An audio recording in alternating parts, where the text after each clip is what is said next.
New York Times reports about a third of Americans under 30 get their news from TikTok, and therefore through ByteDance, and therefore through China, and whatever filter that they choose.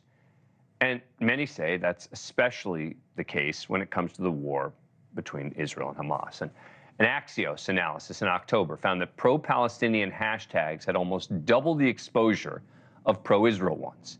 And anti-Israel sentiment on the app has fueled the renewed push to ban it. And by the way, this is not just some crazy theory. I have seen it firsthand on my own TikTok account. We've had more pro-Israel content from this show blocked or restricted, such as these posts questioning the Gaza Health Ministry's death toll numbers. You can see TikTok even says your video is not eligible for recommendation in the feed. That essentially means that the post is suppressed. It will not reach a wider audience, no other explanation. However, no such blocks on things that seem more critical of Israel, such as our segment about the aid convoy strike, where I asked tough questions of Prime Minister Netanyahu's spokesperson. Those posts, oh, they get promoted. Wider audience sees them. It's happened enough times to say this is a pattern and that it's definitely intentional.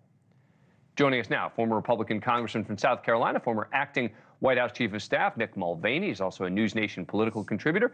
Thanks for being here, Mick. So, Mick, first things first, is this real? Meaning it's been signed, but I think a lot of people, particularly TikTok fans, are going to say, well, you know, we don't believe that this is actually happening.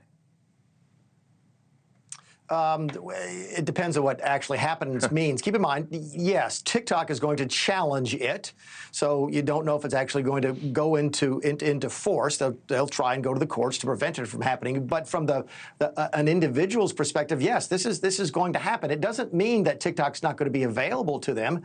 It may simply mean that someone else is going to own TikTok and own the data that comes from it. So I guess the answer to your question sort of depends on who you are. But this is very real. This is a piece of legislation passed by the House and the Senate of the United States and signed into law by the President of the United States. So short of some court saying it's unconstitutional, this is about as real as it gets.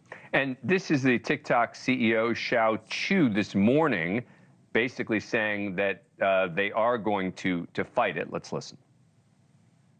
Make no mistake, this is a ban on TikTok and a ban on you and your voice. Politicians may say otherwise, but don't get confused. Many who sponsored the bill admit a TikTok ban is the ultimate goal. Rest assured, we aren't going anywhere. We are confident and we will keep fighting for your rights in the courts. I don't even know that they're denying, are they, TikTok, that they do engage in this moderation? And again, you can call it moderation, and I know this has been a big point of contention about a number of social media giants. But here in particular, it seems that it's almost more overt, that the Chinese government is literally determining what messages they want out there and amplifying or not, depending on that.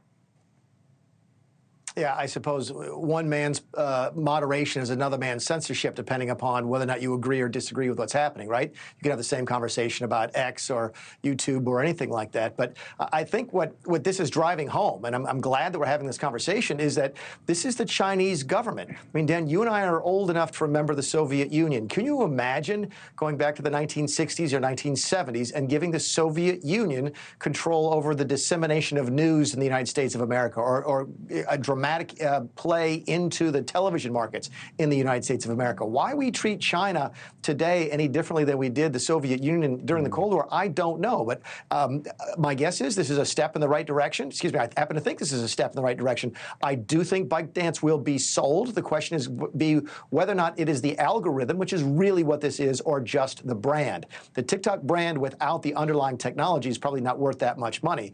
It's that system that people use to sort of give you the information you want to see, that encourages you to watch it more, that's got the true value. If ByteDance will sell that, then TikTok will be sold and be successful. If not, my guess is it goes away. It's the reason Mick Mulvaney's become such a big TikToker. No, I don't have it, and I'm a little disappointed that you do, Dan. It's a joke. Yeah. All right, Mick Mulvaney, thank you, appreciate it. Thank you for watching. Go to newsnationnow.com to find NewsNation on your cable provider.